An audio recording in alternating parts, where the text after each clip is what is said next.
Қайырлы күн достар. Бүгін сіздерге ЭЦП-ні отозвать етуді көрсетемін. Егер де мошенниктарға ЭЦП беріп қойсаңыздар, бейтаныс адамдарға беріп қойсаңыздар, pkgov.kz порталына кіріп, сол жерде отозвать етуге болады. Менің парақшамда отчет тапсыру, ЭЦП ашу ақпараттар бар. Лайк басып, комментарий жазып кетіңіздер. Личный кабинетке кіріп, енді қараңыздар, личный кабинетке кірмей тұрып, сіздер ең бірінші новый ЭЦП ашып аласыздар өзіңізге. Сол ЭЦП-мен личный кабинетке войти басып, сол арқылы кіресіздер. Кірген соң, бұл жерде новый ЭЦП-мен кіріп тұрмыз, разрешить басып, новый ЭЦП-нің паролін жазасыздар.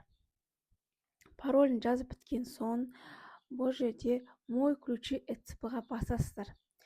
Екінші графа отозвать ключи ЭЦП деген бар.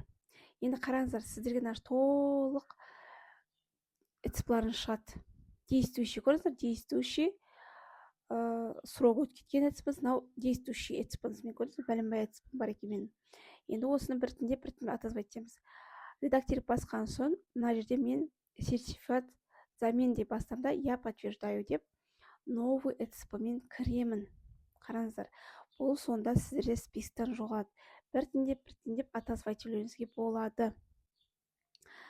Енді қараңыздар, тағы кіріп көрсеңіздер, бір таңба азаяды сіздерде. Сау болыңыздар.